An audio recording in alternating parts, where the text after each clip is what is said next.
Gabby and Guillaume, welcome back to the skating lesson. You truly had an Hi. incredible you truly had an incredible season this year, and we recently saw you performing in shows in Korea and I think in Japan. So, where are you at this point in the summer? Have you had vacation? Do you have programs yet? Where are you? Well, we're in Montreal right now. We got back, I think, 2 weeks ago from Korea. And yeah, we started working on new programs. So it's still under construction right now. Are you sore yet from training, or at what point does that get really bad? It's not too bad yet. We've just started to work out again. So this week we're a little sore. Um, just getting back into the flow, into the training, and it's gonna get pretty bad in like August. I think that's where we like usually start to try like running programs and get back in shape. So when you guys were in Korea, did you kind of already have a plan on how you were going to start everything, or were you really waiting until you got back to make a lot of those decisions? Well, both kind of. I think we had a couple weeks here after World Team Trophy where we started really talking about music and ideas and what we're gonna do. But I mean, it always changes and it always evolves. So we kind of had, yes, a broad idea of what we were gonna do, and it just like it gets more specified as we go. And so what was your time like in Korea? Had you guys worked with Sandra or David before? Because there are some of our favorites because they like us on the show. So we think they're great. So what was it like to work with them and be on that show? Yeah, so we've worked with we've worked with them a couple times. David especially, and they were both working on Javi's show in Madrid. So we got to meet Sandra there. I mean, they're both great. They're such talented choreographers, and they're really, I don't know, they're really easy to work with, and we've really had a good time in Korea. It was a great show. Mm-hmm. So what do you think it is about Yuna? Because she wasn't doing any jumps, and she still had like this magnetism about her, and the audience would go crazy if she just like lifts her head. So like, what is the magic? Well, yeah, for sure. Like, it's surprising that a skater still, skates in gal without doing any jumps. But when you see her, you kind of understand why it's still, why people still come to just see her. And I mean, first she has like a great history, and she's done so many like amazing things, but she still has that beautiful skating and beautiful just aura and presence on the ice, and that I think is pretty rare. Yeah. So now how does this compare to like shows you did like after the Olympics last year? Was this a different kind of show experience, or versus like the tour you did? Was that tour in France after the Olympics last year? Yeah. So we did a tour in France after the Olympics, and we've done the shows in Korea. They're called All That Skate. So we've done them last year too. So it's been 2 years. So yeah, I think the show this year was even bigger.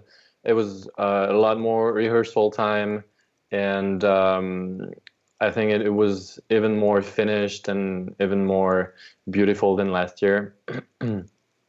But yeah, so we didn't do the French tour this year. Hopefully there will be one next year, but we're not sure yet. But did you find because you didn't have the French tour, now you have more time to prepare, or did it end up being about the same amount of time? I mean, the French tour is a lot, and it's exhausting because in a really short time we have like a lot of shows.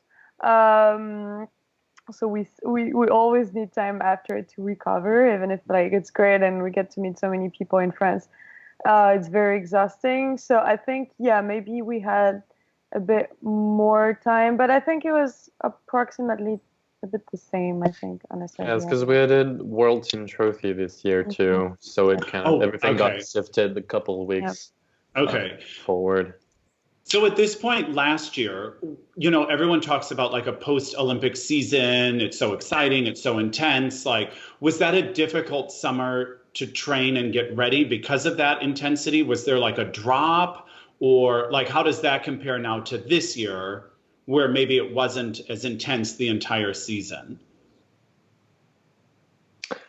Yeah, it's after the Olympics, you definitely need some time to recover. So we took a lot of time off, and I mean a lot, like 2 months, which is not huge, but it's still a pretty good amount of time. And then we considered every option. We thought about, you know, we thought about not doing the Grand Prix. We thought about taking 1 year off. We really gave ourselves the options.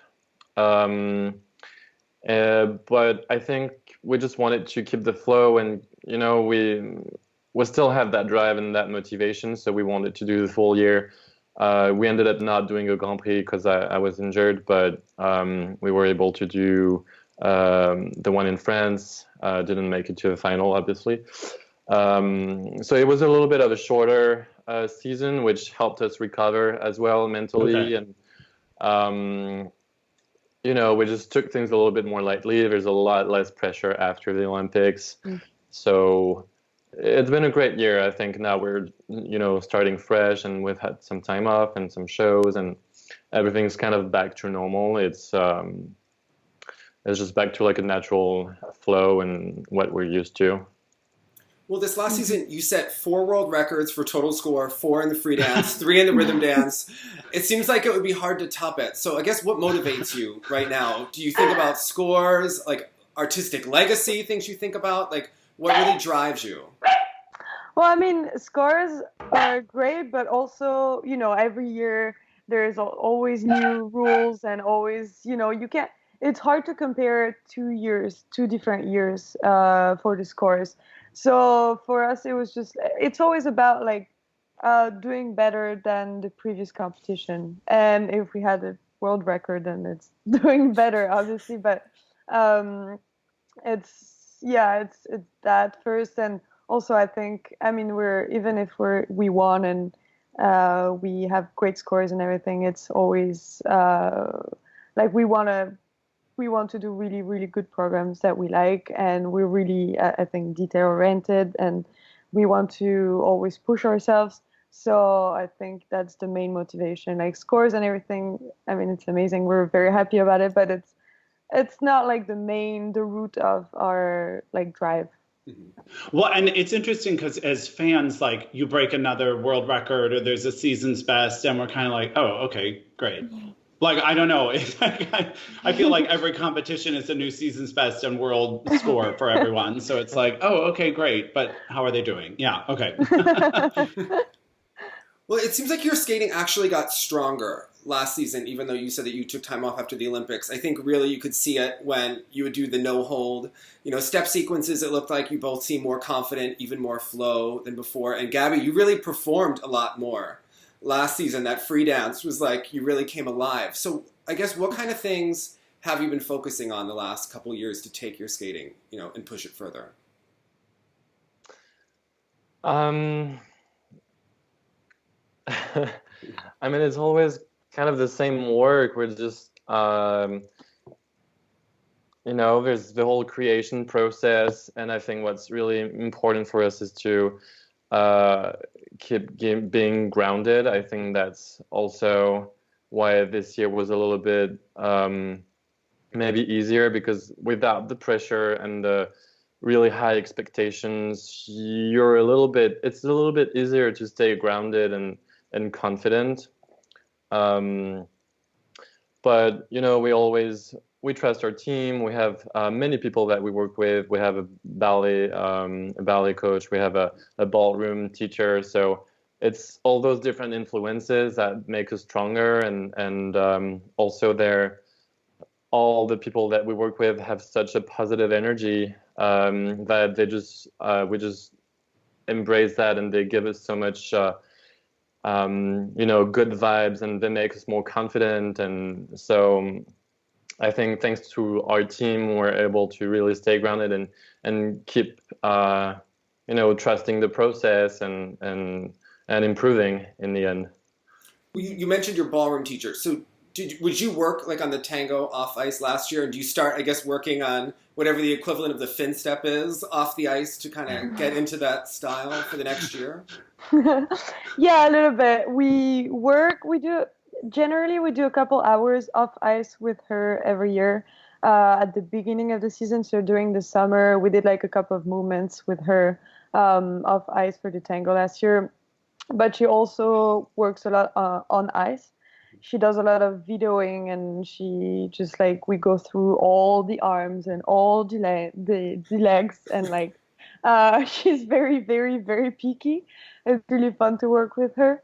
So yeah, I think it's really important for us in the summer to with some styles get the idea of what it looks like and how to move it off ice, and then bring it on the ice during the season. It's easier to do that, even to make choreographies, because we kind of already have an idea of how to move on the music. And yeah. So what kind of off-ice training are you doing? We see a lot of people from Montreal going to Pilates, going to eccentrics. We saw your abs in the free dance last year, and we've seen Guillaume model. So, good for you. Yeah, good for you. So, yeah, what are you doing? Off ice, we usually try to do 2 sessions of workout a week, sometimes less, sometimes more, but around 2 workouts, and it's nothing crazy. A lot of strength work, a little bit of cardio. It's more like strength and stability, and it's also more injuries prevention than really like trying to get faster, stronger, bigger. Yeah, it's pretty simple, pretty easy. We just spend so much energy on the ice that at the end of the day, when we have to do a workout, it's just we try to keep it short, like a 45 minutes workout, and it's pretty intense. But once it's done, it's done. You go home and So what kind of things would you do for like injury prevention? I do nothing except walk. So I'm very intrigued. A lot of We work. stability. Yeah. Okay. I think what's interesting for us too is that the people we work with for the workouts are the same people, or at least the same group of people that we also work with for physio and stuff. So they kind of know our body, they know our injuries, and they can talk to each other and make exercise that will be like really suited for us and our own bodies. And I think right now it's the most important for us, because I mean we do run-throughs every day, like in competition. We do run-throughs and everything.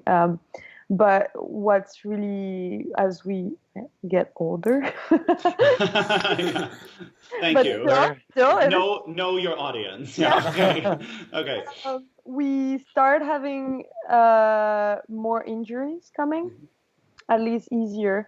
And it's more important for us to stay strong by doing run-throughs and everything, keep our shape, but also really, really work on not getting injured, because that's the thing that will, that could screw up competitions or a career, and that's really what we're paying attention on. Okay, so this is just kind of a silly question for me. Like, as someone who skated just very casually, I'm just that guy who sits at home and like is YouTubing old performances of like skaters and things like that. Do you find that now you're skating at such a high level? Like, do you ever still go back to like old skaters or older generational skaters and kind of go down a YouTube like rabbit hole of your old favorites? Like, who is a guilty pleasure from your past that you would still watch on YouTube? Well, honestly, like I've never really watched that much skating. I feel like it's gonna sound stupid, but skating is something that I love doing, but I prefer doing it than watching it. Thank you so much, because I'm an opera singer and I very rarely attend the opera. I don't go. I just like to be in it. A lot of people are like that. I love watching some stuff that I wouldn't like really doing, And but I mean, still, I sound like I'm not watching anybody. I do sometimes, but I feel like not every day. It's not like an everyday thing. When I spend so many hours on the ice, the least thing I want to do is come back home and watch others skating. But is there someone from when you were younger that you were really taken with? Well, my mother, is a skating coach, so she used to show me a lot of stuff that I still enjoy, like, for example, Christopher Dean, of course. Who doesn't? Right. Other couples. For me, it's more like sometimes programs that I really enjoy. And I remember more of the programs that I do of the skaters. We want specifics. Which programs? What's their name? I always forget names. Sorry, I didn't mean to put you on the spot. I do it all the time. I'm like, that one couple in the red? I really liked him. Yeah. This actor that I love and I've seen all his films. What's his name? No, there's a really, really good program on Elvis Presley music that I forgot their names, but I really, really enjoy them because it was also at the time, like probably in the 80s, kind of, where there were not a lot of elements, and I think the skating and the choreography was, I think, more intricate because they had more, I guess, room for it. And I think it's important to come back to those times of skating, like watch them and remember. Because sometimes we get too caught up in like doing twizzles and doing steps and our chuck toes and stuff, and we can forget other ways that we can skate. Yeah. How about you, Guillaume? Who is your guilty YouTube pleasure for skating? I'm not gonna lie, I don't really. I've always felt more like an outsider because I've never really watched any skating either. Not even singles? Yeah, I mean, I would watch whatever was on TV, with my family, and sometimes I've watched everyone from like our time, but I have a terrible.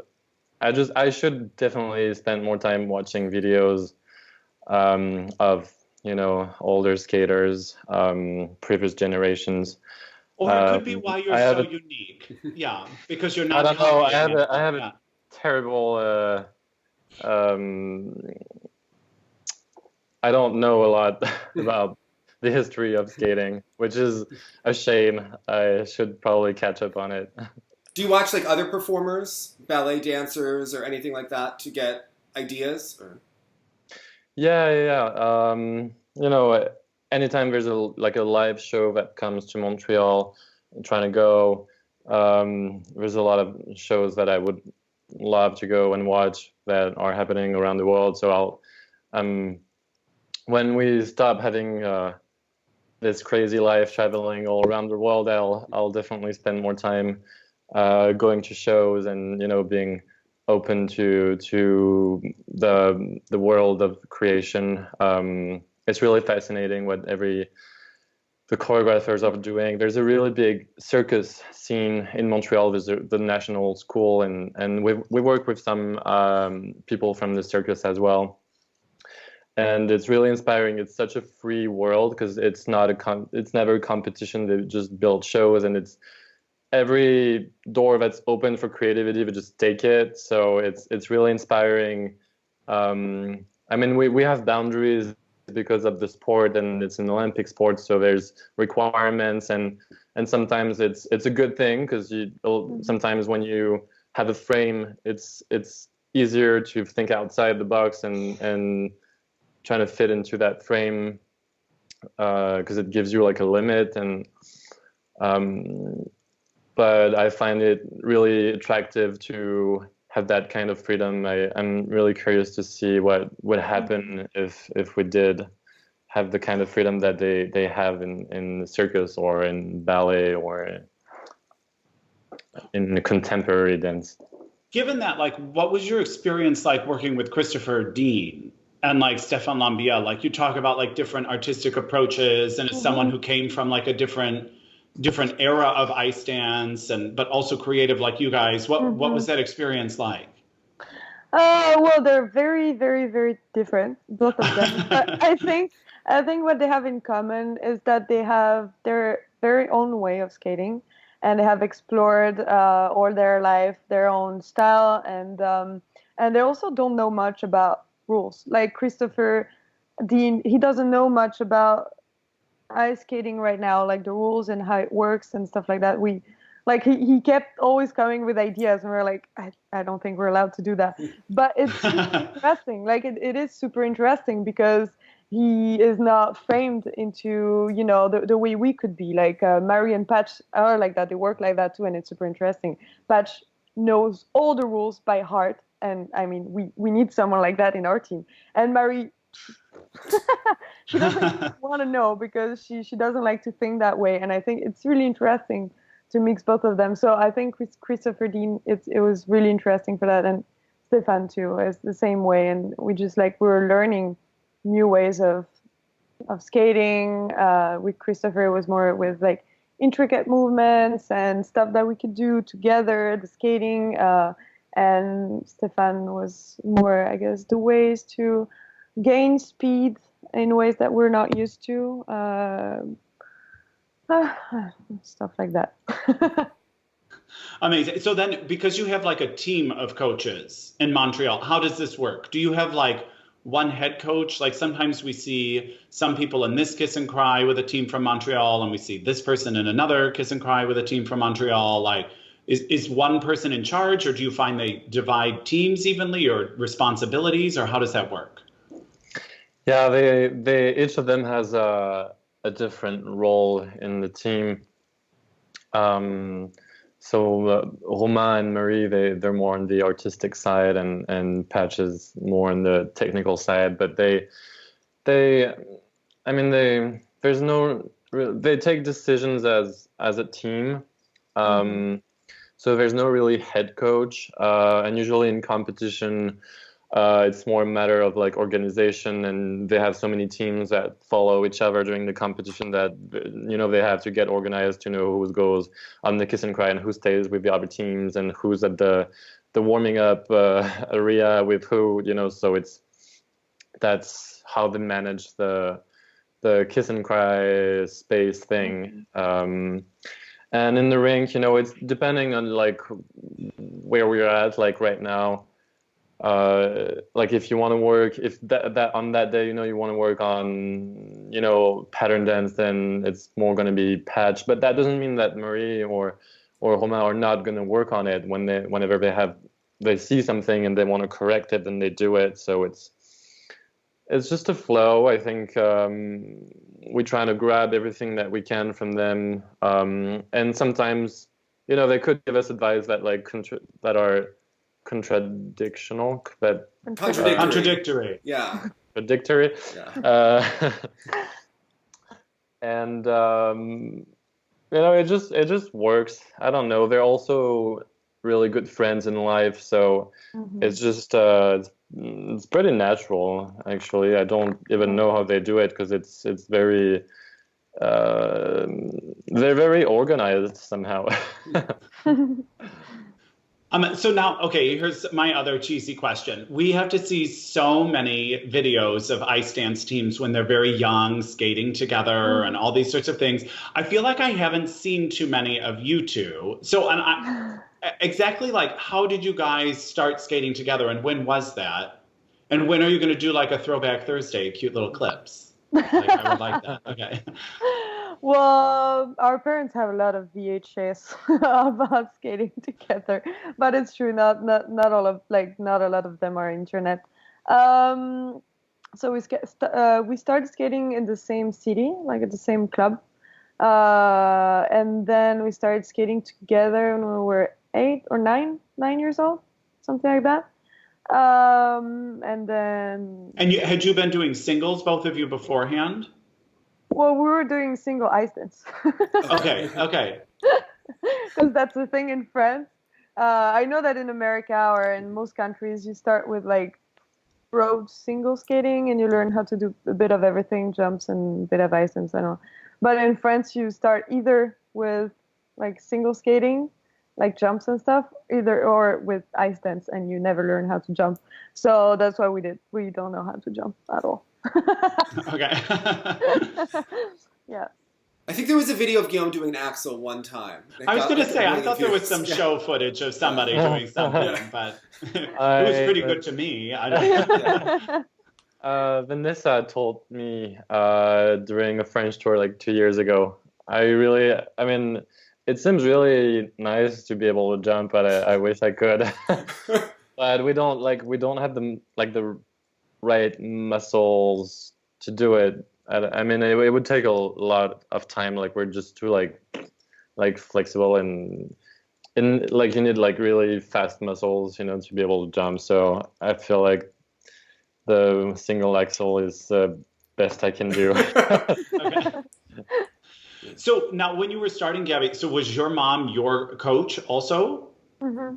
Yeah. What was that like? Was it a Suzanne Bonelli situation? What was your mom like as a coach? Sorry, too much. I'm sorry. Okay. Jonathan, that wasn't in the script. Okay. Well, well, she was the main coach in this city that we grew up in. Yeah, I started skating when I was 4, and like even before that, I kind of grew up in the arena because that's where she was always working. And yeah, she was our coach until we were 17, so a pretty long time. I mean, every skater is going to tell you, I guess, like a lot of skaters grew up with their parents as their coach. It's an interesting situation. I think it's not always easy, but I mean, there are also, I mean, good sides of it. Like, I think she pushed me really hard, maybe in a way that I would not have pushed myself. I wouldn't know. I wouldn't know. It's my reality. It's my story. So I don't know anything else. For me, it was normal. Like, it was just my reality. So yeah, that's it. What about for you, Guillaume? Is it weird to like be coached by your partner's mom? Not really. Okay. I mean, we've started in the same club, so in the same school. So, I mean, we knew each other, and we had the same coach. No, it's never. I mean, not really. I guess in some way we were closer because of it, but also when, as a teenager, not having that boundary of the teacher and the student, sometimes things get a little bit more, you know, as a teenager. I would think, yeah, stupid, you at know? that age, yeah. Yeah. So it's a little bit like your parents. You would allow yourself to behave a certain way that maybe you wouldn't with another teacher. So, but I mean, in the end, it worked out. You know, we've skated there for Really, years. So has your dynamic changed with each other a lot over the years? I know in the U.S. we see all these videos of Meryl talking about that she had to like, you know, look at a sticker on Charlie's forehead so that she, you know, would look up at him because she was too shy. So I know Guillaume usually looks more serious during competitions. And there was one World Championships where they showed Gabby like dancing and jumping backstage. So I guess do the two of you balance each other out in that way? I don't know. I think we're both like that. It's just, I think maybe my way of being stressed out is a bit more, I don't know how to say, but extroverted. Sometimes like the more I stress, the more I talk and the more I do jokes. And I guess that's where we're different. But I think on the ice, like we're both we always want to have fun and we always laugh a lot. Like, so I think actually it hasn't changed that much. Like, I think we grew up as person and our relationship matured, but it's still like we still have the same inside jokes as when we were 10, and like we're still like the two people that I think like Guillaume is the person that makes me laugh the most, and like I think we kept that, and yeah, I think it evolved, but it more matured than it evolved. Really, it didn't really change that much. Now, do you have a leader with certain things? Like, is one of you more into picking the music and one of you more into the technical aspects? I know that when I did the show with Jenny, we were both controlling about everything. So we would like have friction. But Jonathan's like more easygoing and he keeps the mood better. So I guess like how does it kind of work in your partnership? It's hard to tell. It's not that defined, I guess. We both really want to have a word in like what we're doing and the music and the costumes, and we're also not controlling, but we just want to be 100 confident about what we're doing and what we're wearing and what we feel like. I don't know. It depends on the moment, I guess. Whenever someone has an idea, then he takes the lead, and then everyone follows. Or it's a conversation. It's a constant conversation. It's throwing ideas, reacting. It's pretty. It's pretty natural. Sometimes there's tensions like in every relationship, but we rarely have big fights. So yeah, I don't know. You'd probably have to ask our coaches. We would probably Probably give you tell more you. details in how we I think proceed. I don't also, know. yeah, I think also we maybe sometimes our attention stuff, but I think I found that we often end up having the same opinion. Like, so it's pretty easy for that. Like, we usually have the same taste in music that we want to skate on, like with some little differences, but we always end up like agreeing on stuff. So Because it's interesting, we've seen your style evolve too. Like we remember the Pink Floyd and the Woodkid and all this sort of stuff. So if you were on the same page with the music, did you both kind of travel over to more lyrical stylings together? Or did that just kind of happen organically and you guys responded to it? Or would you even consider your style lyrical? We just hear that all the time. It's considered so lyrical. I know. Like you're singing words. I don't know. Okay. Yeah, that's funny because so growing up in France, we've always tried to do things that were different from what have been done. Like we were just kind of bored by the idea of skating to classical music, so we've never really skated to any classical piece until Mozart. And I guess when we arrived in Montreal and Romain chose that music for us, in the beginning we were like, yeah, we were great. like, what is this music? This is so fun. I've never skated with classical music. Yeah. But it turns out that it was, the starting point of our best years. So we've never really defined ourselves as like lyrical skaters. But I guess the way we move and the way we skate is just more, it's not stiff. So obviously with the music, there's something about the piano that we just feel an organic connection with that instrument. I don't know why. The cello too. But we've seen our style evolve, and it's true that I guess the two pieces that people remember the most are Mozart and Beethoven from the Olympics. But it's the only really two classical pieces that we've ever done. And then our style's evolving, the way we move during the free dance. It's just I wouldn't really know how to define it. It's just like organic, and we just don't really want to do anything that feels like we're trying to be someone else or do something that we don't feel like doing.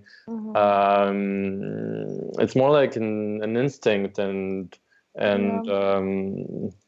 we also like when we do the choreography, we like we're open to new things, but in the end, like after a couple of weeks and practicing it, it has to become natural. And if something feels weird or funny or ridiculous, then, and also maybe the fact that we've never really watched skating as a lot as kids, like we didn't really have any, I guess, reference. You know, we didn't know that's how you're supposed to skate. So we just did what we felt comfortable doing, and I guess that's just it.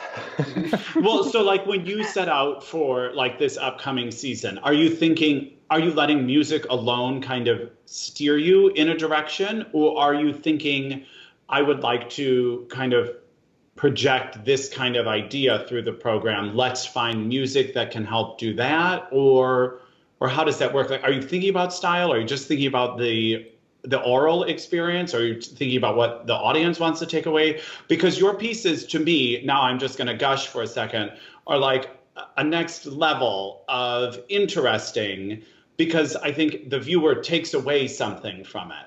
So I'm just curious how you get there, if you want the audience to feel a certain thing, or if the music does it, or if you know what I'm saying. I'm just repeating myself. No, I mean it's a tough question, because I would say it's kind of all of that at the same time.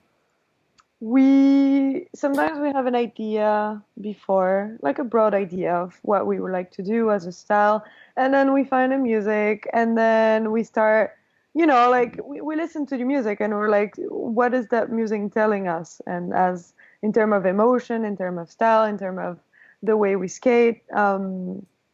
So I think we like music that allow us to express ourselves, really. So I think that's why we're often drawn to very silent music.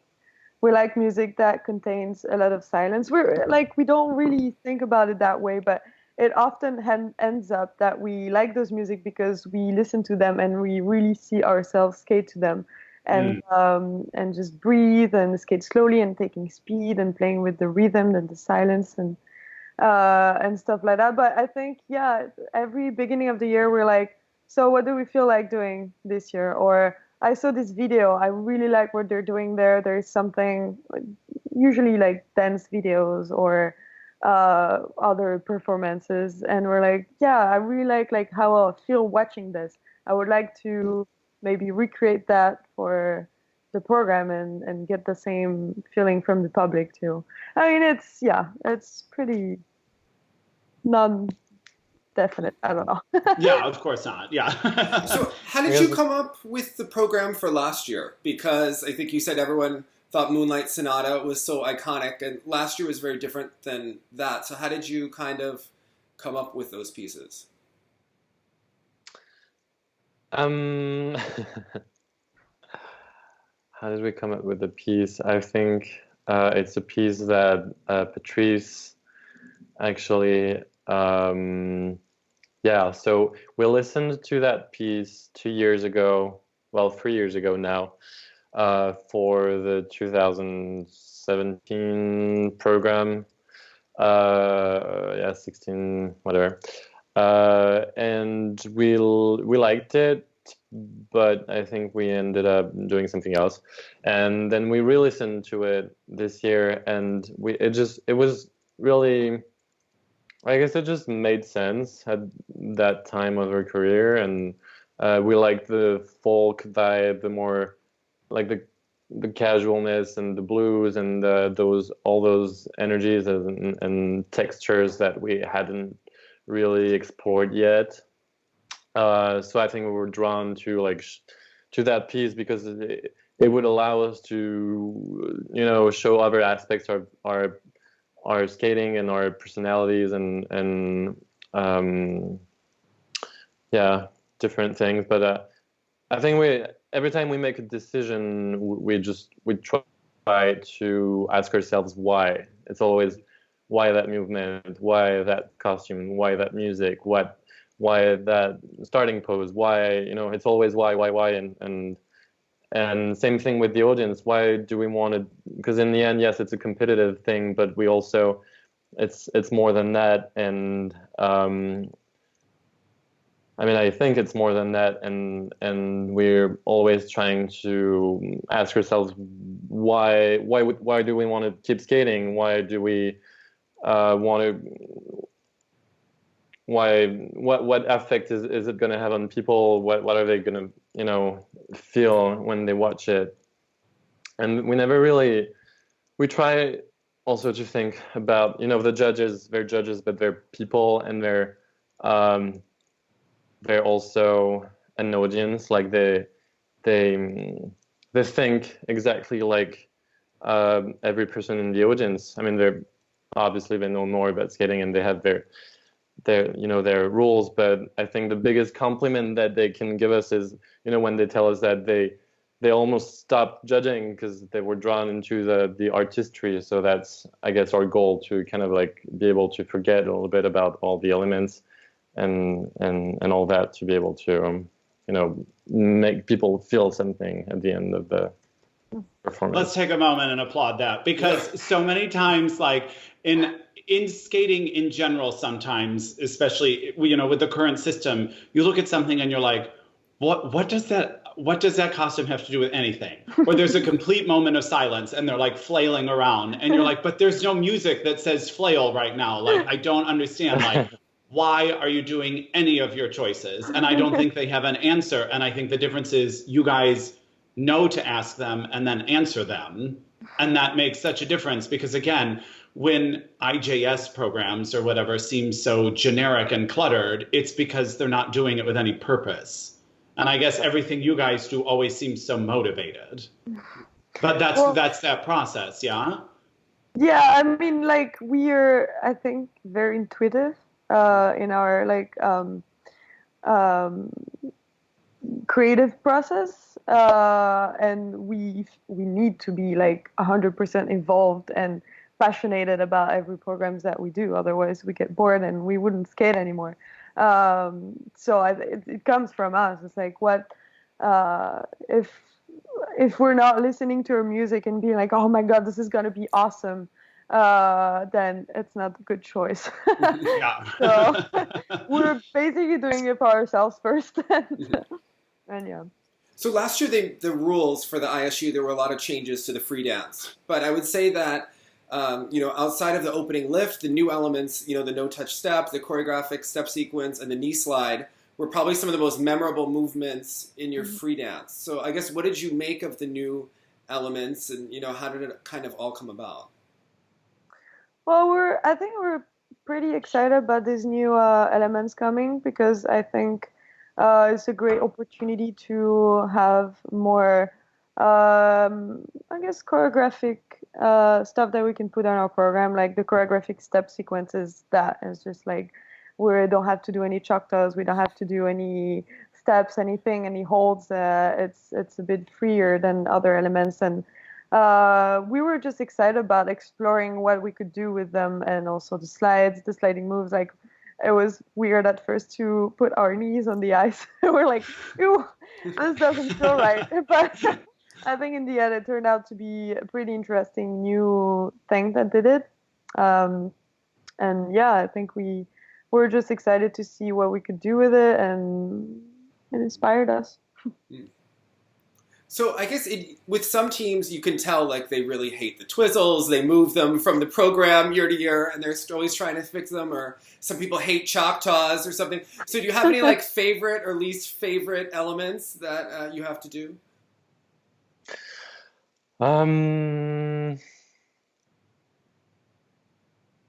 I guess the twizzles are, I think, for every skater, is like the most scary part. Like, you're just like really like holding your breath, because everything can go wrong, and if something goes wrong in the twizzle, it's like automatically it looks really bad. And the step sequence, it's a little bit more manageable if you just like if you trip or whatever. I don't know.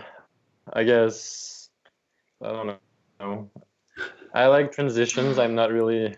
I like the choreo step. I think that's a really good idea. I think on every element we wish we had a little bit more freedom, because I mean it's always a little bit conflicting, I guess, for the judges, because they want to give a new element and they want it to be recognizable, but also by doing that they put a frame on it that makes it look the same for everybody. Makes it too recognizable, yeah. A little bit too recognizable, so yeah.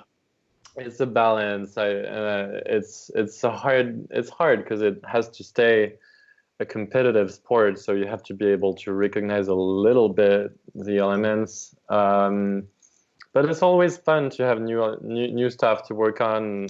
I like the knee slide too. I hope they're gonna keep, giving new elements to play with, because it's always the same. After a while, all the sliding moves are going to look the same a little bit. It's like the twizzles. And after a while, they just all look the same because people just do what works, But so far, it's been pretty good. Well, so it's amazing because you're talking about all these like artistic, free, outside of the box things, and how sometimes you can feel boxed in. How do you feel then in a short dance when you have to do these patterns? And I'm sorry, the fin step looks painful. Like, I don't know how anyone does it. Like, when you guys were doing it in 2014 or whatever, what was your relationship with the fin step then, and what's the relationship with it now? I think we were very different skaters then, and well, one would hope, yeah. It was our first senior year too, so definitely not something I'm happy to remember. But it's different now. Like I think we got way better, and it's not gonna be as much of a struggle as it was like 5-6 years ago. I mean, we're not gonna lie, it's never our favorite element, the pattern dance. It is what it is, though. Are there certain patterns that you like or dislike more than others? Or is it just the fact that you're doing one feels tight? Yeah. I would feel constricted by it. Yeah. I understand that for judges and for people, it can be interesting to watch because you can really, everybody's doing the same thing and you can really tell the difference of levels. I think it's definitely not the thing that we like working on best, because it's just like it was made by specific skaters that had a specific way of skating a long time ago generally, and skating has evolved now, and we're not skating the same, and it feels a little stiff having to put that in our program. But I mean, we work with it and we try to make it as good as possible, and we try to personalize it too. In a way, it's a competitive sport, and we have to deal with that we realize stuff that are a bit more challenging. But I think even if we complain sometimes, I think it can be interesting. It's fun also to play with stuff that are given to us, and I feel like, oh my god, this is so boring. Why can't we just skate like just however we want to? But it's also a fun to be like, okay, we have to do it. How can we make it our own, and how can we skate it? Let's talk about it, Gabby. How can you make Broadway your own? Because I am so afraid of this, and I don't know if you're allowed to tell us what you're doing or what, but when we think of it, like, we think of these like trashy like American musicals that are like yeah, and it's gonna be like over the top, make me want to like throw up a little bit, but like, so how are you finding, can you give us some little insight on how you were making your version of Broadway? Yeah. So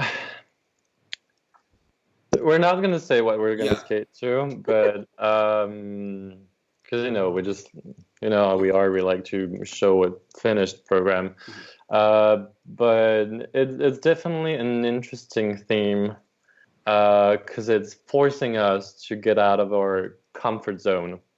a little bit. Might not be the case for some teams, but it's interesting in that way because we would never have thought of doing that as a theme for a program, but because we're being forced to, it's just, like a dramatic challenge. theme or like a stylistic kind of thing. Which part feels different? Well, it's a style of dance. So there's many Broadways, obviously. There's many musicals, and every theme imaginable. There's obviously the Broadways that are, it's a specific style. There's specific choreographers, and if you do a Broadway from the 80s, it's not the same than a Broadway right now. And there's a lot of iconic, like Chicago and things like that have been used over and over in skating too. So it's a little bit hard because, it's been skated to already. So what can you bring that's going to make it different? That's the challenge. But I think on the rhythm dance now, because it's called like that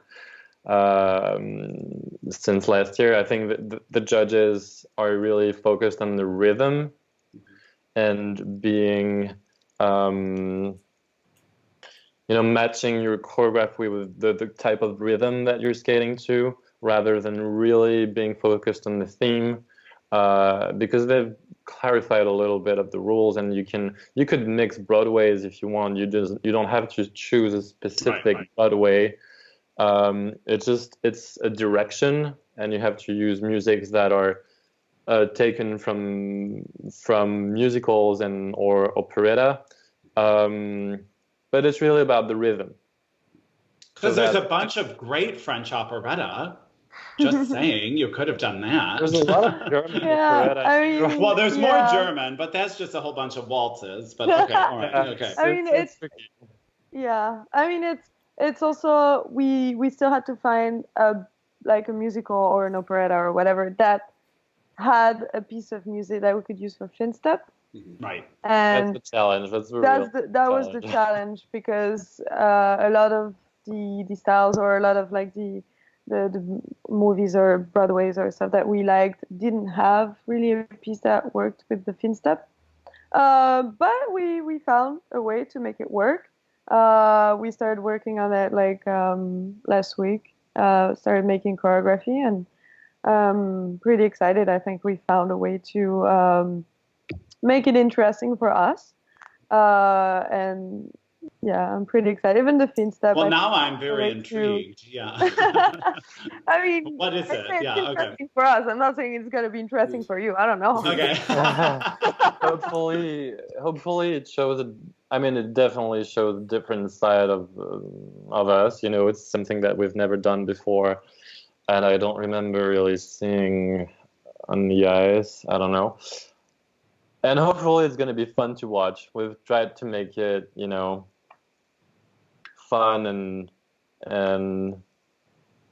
it's not a deep theme. It's more, it's a show. It's more, it has some drama, but it's not dramatic. It's not tragic. It's fun. It has to be fun. We've had some fun. It's really fun been working on it. Honestly, we struggled at the beginning, but it's once you get into the style, I think it's gonna be fun to skate. Are you doing jazz hands? Is it that over the yeah? I would fall over and die. So we might. Maybe yes, maybe not. Yeah. Okay. Yeah, I think it's the first time too that we choose musics to work on or a theme, not because it moves us, but because it's fun. The thing we're like, oh my god, it would be so fun to work on, and that's why we're doing it. Usually we're more like, oh, I'm so moved by this music or something like that. Maybe it was a bit like that for the short dance at Olympics, but I think this year is going to show a side of our personality that is, I guess, a bit more private, or at least not what we usually show. So we'll see. Fun. So Guillaume, last year you worked with Vanessa James and Morgan Cypre on their short program. So will you be choreographing, more in the future? Is that something you want to get into? Yeah, when I stop skating, I think I'd like to choreograph a little bit. I'm pretty busy with with skating myself, so it's really what I'm focusing on. But there's a few projects on the side. Okay. Well, we thought it would be fun to get to know both of you better as we wrap things up. So we saw in a recent interview that Gabby said that she is the messy one. And we also heard that Gabby is not a morning person. When I visited Montreal, everyone said that. So so we had random clips. So I saw in an interview that Guillaume said that he hates being on a plane.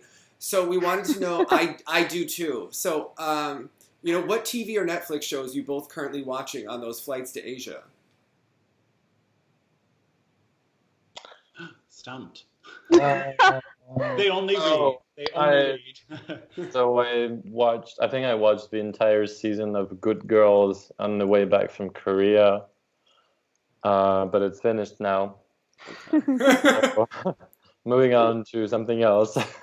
Yeah. I don't watch a lot when I'm home because we're busy. But that's the last one. Yeah. What about you, Gabby? I don't watch a lot of TV shows. Sometimes I just watch one episode of one TV show and that's it, and I don't watch anything I'm terrible. I watch 2 movies a month, maybe at best. And it's usually in a plane. I don't know.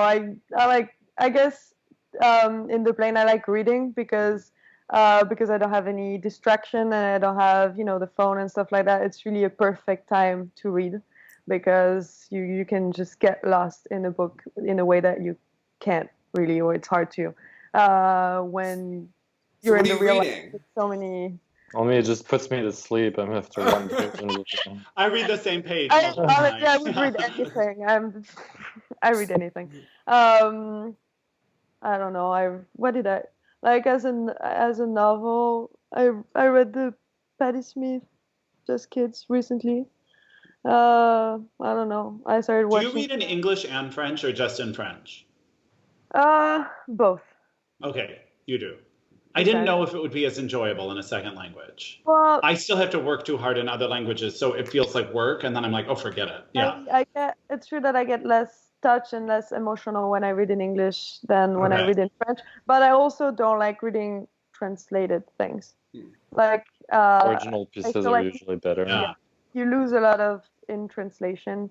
So when I can read the original, I do. Yeah. Okay.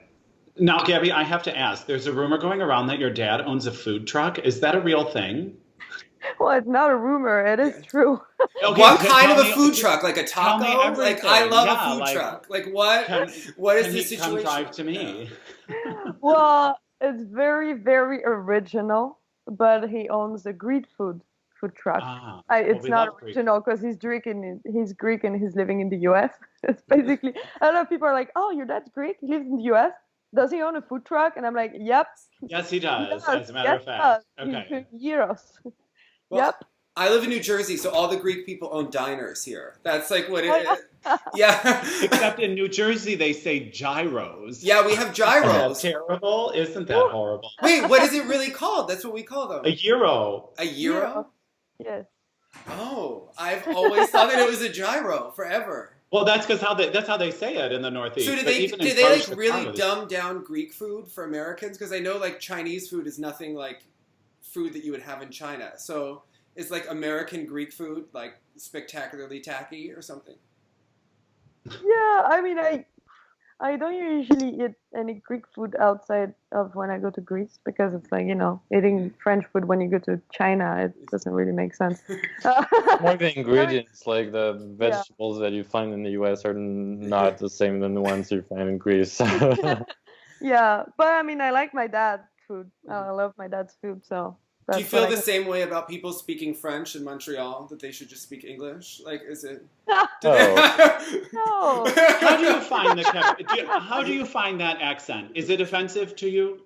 No. No. But you notice it, right? It's their own French. It's For really them, we have an different. accent. For them, we have a funny accent. I mean, you know. Okay. It's Okay. just a different. Okay. It's a different French. It's Canadian French. It's not. It's nothing offensive. It's their own language, and it has its own complexity, and it's funny sometimes, and it's really useful for some situations or some words. Like they have a way to like express things that are a little bit more like English in a way. Like English is very like there's keywords and it's really fast. Like sometimes we just like say half of the words and it just takes so much less time. Right. In French, we just get lost in words, and in the end, it doesn't mean anything. Well, that's me in any But language. I think we both definitely grew to love the way they speak here. Okay. So when you get prize money, the Grand Prix prize money check, what do you like to spend it on? Taxes. That is the worst answer. What do you like? Taxes. I mean, I don't know. For us, it's our salary, really. Like, Yeah. we get money from prize money, and You don't treat yourself to anything, Gabby? Come on. I mean, Something. of course, but I mean, like, But what? That's what we want to know. anything, clothes, food. I like spending a lot of money on food, honestly. Me too. I would go to a really, really good restaurant and pay a lot of money, and I would be happy. I would be very happy. I would not regret it. Guillaume, are you also into fine dining? How are you splurging? Yeah, so a lot. I eat a lot, so a lot of food. I don't believe either of you, but okay. I really do it. I eat like for two persons. So yeah, restaurants, clothes, shoes, a lot of things that I never get to wear because I'm wearing this all the time in sports clothes.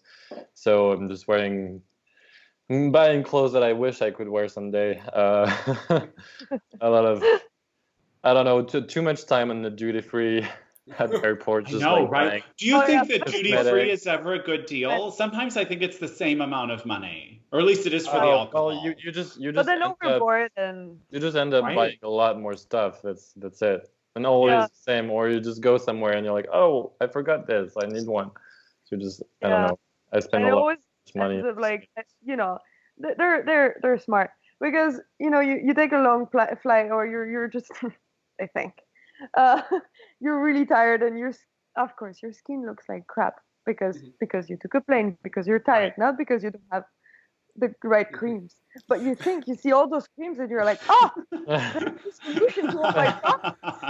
That Amazing. must be working. $100 oil, facial, whatever. You're like, yes, that's what I need. Not like taking less plane and sleeping more. No, that 200. No. Yeah. Yeah, So exactly. yeah, I think that's. But without taxes, so you're fine. It's totally fine. You're saving a that's- lot of money. Okay. But- So then when you guys get ready for like a competition, like right before you take the ice, are you superstitious at all, or do you try to do your own thing? I know, Gabby, you said sometimes you get a little more extroverted with your nerves, but is there anything you do or ritual? Yeah, I mean, we usually have a plan, and with the experience, we like a competition day usually happens always the same thing. It's also it's a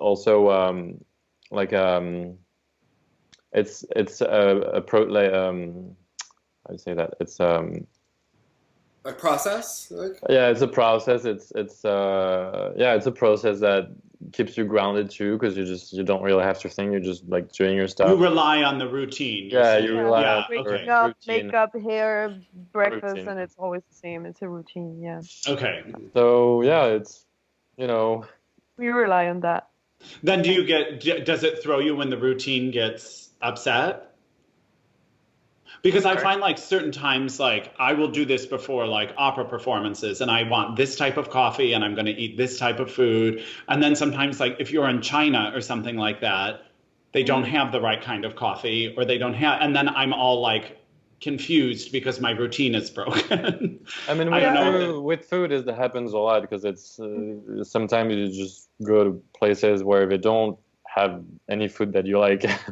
Yeah. Or sometimes the schedule is tricky, so you're just hungry at like the most random time and there's no food. But usually we try to get ourselves organized, and we have people around us that sometimes go and fetch things for us, and so we try to. Sounds nice. Yeah.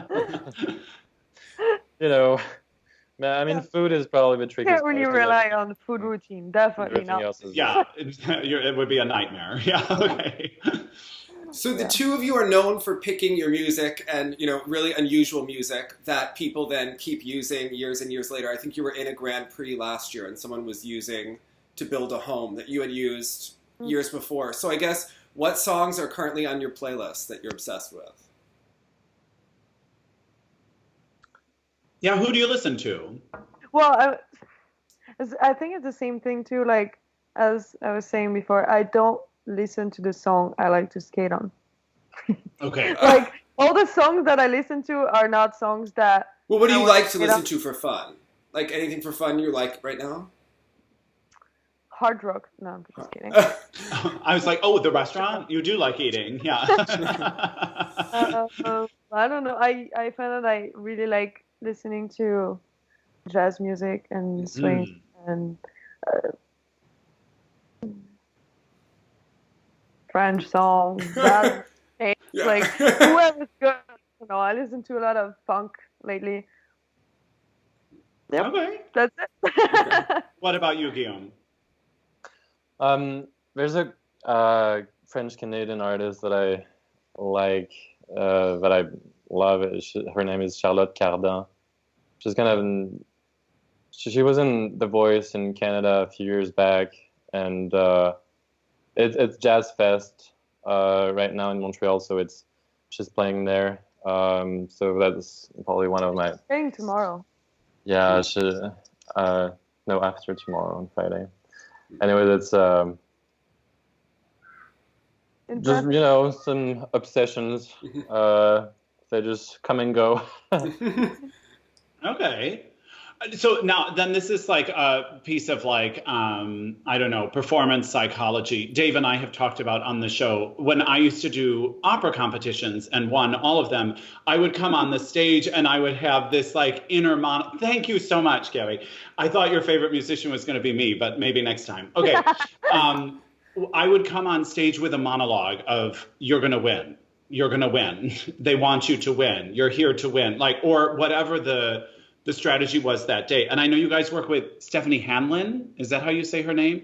Like, is that kind of something, does she come up with mantras for performances, or how have you dealt with that kind of thing? Yeah, I mean, for sure she helps us a lot, and she helped us a lot like the past couple of years, especially dealing with, sometimes tough experience, tough competitions, and how to get back from them and shift our state of mind.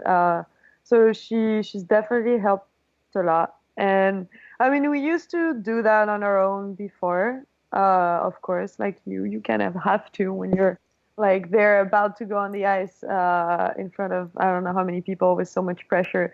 You have to find ways to deal with it. Like I think all the athletes and they all have their own way, and for sure it's the same thing, a bit of monologues like, I don't know, you can do it, or it's just a game, or, those kind of things, depending on how you feel. It's usually sometimes you're stressed for different reasons, and you're going to need to tell yourself different things every time. But definitely working with Stephanie has taught us a lot about that in that area. And does that help you in the time leading up to the performance, or as you're about to compete, or like after a competition? Like, when do you find you really use those kinds of things the most? When does your head get the loudest? Yeah, so I guess it's some like managing the stress and the negative thoughts. It's a little bit like training a muscle, so with experience it gets stronger if you get the right advices. And I feel like usually for a lot of people, a lot of athletes, there's a little bit of shame around getting help for emotions and Even stress still. management. Okay. Even I think in some sports more than others. Okay. Maybe even more for men for some reason, just like that. Because it's a moment of weakness, and we're just being taught, as athletes, men or women, we're just being taught to be strong and go through the pain, go through a lot of things, and sometimes with emotions, it's not really the same. It's not like you can push through feeling. It's just at some point it's going to come back to your face. So I think developing that muscle and kind of like finding the ways to avoid those negative thoughts or fight them or whatever works for you, because everybody thinks a different way, and there's people have different demons, and we've just gotta. It's nice to get some help in finding a way that a way to be able to not have to to manage those things. Okay. Yeah, I mean, like for the performance, like during competition, I mean, you're usually like physically ready. You've done your run-throughs many times, and I mean, it's like at least 90% of in your mind, like your mindset and the way you're thinking, and it doesn't really make sense to not work on your mind the same way that you work on your muscle or your technique, and we really all need that. And I think when we started working with Stephanie, I think it was really about time that we started really working on that with someone else, the way we've worked on other things. Everything else, yeah. Yeah, okay. it's important. Yeah. Well, we got like really deeper. I thought that we were going to get there, but we both have therapists, so it's all good. Yeah. We spend a lot of money. Yeah. So I'm up to 2 hours sometimes. Okay. Mine's not covered by insurance, so it's all good. Do you both have a favorite? Like, do you have a favorite movie or favorite book? Right now. We just want to know who you are. Who are we? Personally best. That's right. Favorite book. I don't know about my favorite. The last one that I read was in French it's called the translation would be The Man Who Wants to Be Happy. L'homme qui veut être heureux. Pretty fun short book. Movies. I really loved Bohemian Rhapsody. I just saw it. It was that was good. Yeah. Of the highlights of the last few months for me. That's it for the latest news. Yeah, I don't know why I always have a hard time answering that question, but I would say the last book that I read that really like blew my mind was I finally read 1994. 84. 84. 19, You're so young. You'd have to make it 94. 94, yeah. No, 1984, and I think it was about time that I read it, and I'm happy I did because it really blew my mind. It was the last thing. It's an opera too, I'm just saying. There is an operatic version of it. Yeah. Oh, I mean, you don't have to watch it, but the book is good enough. I'm very curious of. Yeah. Okay. It was unique. Okay. What about you both talked about buying clothes. Who are your favorite designers? Lacoste aside. I wouldn't buy from my favorite designers because they're way too expensive. I know, right? Jeez. But I mean, Balmain, Olivier Rousteing, I think, his stuff is amazing. I wish I could just like own every piece. So I'm pretty obsessed with that. But the clothes that I buy, I could spend a lot of money on like coats and shoes, like jackets and stuff like that. But everything else, I try not to spend too much money on it because I get bored. Like I buy new stuff. Okay. It's not. You need rent the sustainable. Rent the runway. Yeah. Okay. Okay. What about you, Gabby? Well, I mean, the same thing. Like all designer schools, they're always like, "Oh my God, it's so nice," but also it's very expensive and very hard to wear. Yeah, I I'm would sure, like, think. I know Yeah, myself. I'm sure I'm exactly. gonna buy some stuff like that and be like, "How can I wear this? To what? Like, why did I buy this?" Okay. So I don't know, like a lot of shops that I like. I have a couple shops that usually do stuff that I like or are my style, like Aritzia or Reformation or Rouge. Those are the last ones that I got into. I started thrift shopping a bit. Wig shopping? No, thrift shopping. Oh, Although wig shopping would be No. much more interesting. Oh my God, yeah. Thrift shopping, I yeah. started wig Designer, shopping. yeah. Designer's wig. I did Yeah, that. now I'm disappointed. No, I mean, like, I started doing that for fun, and I don't usually like buy a lot of stuff, but sometimes I do. I think it's more like the process that is fun. I've got some pieces, like some clothes that I got from thrift shop that I love because I know that I could never find them anywhere else right now, and I guess I'm just having fun putting stuff together that I would not have thought of, or that I know that nobody's gonna wear the same thing. There's just a fun thing that I like doing. But yeah. well, you're both known for your aesthetic, and someone sent me a piece of art that I want to know where I should put it in my apartment. So hold on 1 second, I just have to grab it. Oh, how awkward. He doesn't have it ready. Now we can talk about this zebra where it looks like the zebra's like inhaling me. I didn't know that this is how it was going to line up, but whatever. So I'm Okay, looking we're to doing great. move in the fall, and where do you think this should go? Like, where is the proper place? For... Wait, hold it up, Dave, because there was a glare. There's there a was glare. a glare. Yeah. Oh, I didn't now even- we just see the line. Oh, there we go. Yeah. It's a little, yeah. In your toilets, I maybe? think they should sign it. Yeah. You're fine. No. Well, No, that's- Aliona's husband signed it. He sent it. Yeah. For sure. He's very, very good. I love all the drawings that he does. It's really... No, but it's true. I don't It was know. a joke. So anyway, but, You're like, we're not here to decorate your home. You should put it in the closet behind closed doors. no. And then each time I you don't- like move the clothes, it's like, there they are. Yeah. Oh my God! Every time people come to my place, they're always like, "Oh, you don't like." There's none of like no photos of your skating and or medals, and I hate It's like work. Yeah, you would see Grandma was it. such a- it's Grandma was work. We're coming into your apartments and you don't have any pictures of yourself skating. It feels like it's not even your place. You're like, no, you're supposed to have I want pictures to of wake up skating. to myself like, it was It would Yeah. be pretty weird though if like you went to a skater's apartment and they had all of their medals up. You would kind of look at them askance. It feels like a child's room to me, like a trophy case, you know, like from I school. understand. I like my medals, but I don't find them particularly designed. So Yeah. So where do you keep them? Like just I'm like tucked away?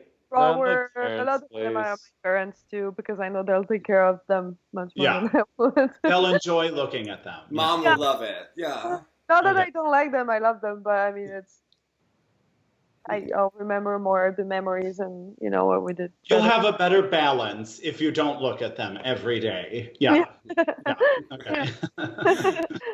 Well, thank you so much for coming on. We really enjoyed it. It's been fun getting to Thank know you both. Yeah. Thank you so Thanks, much. guys. Good luck this season. Yeah. Bye. Thank you. Bye.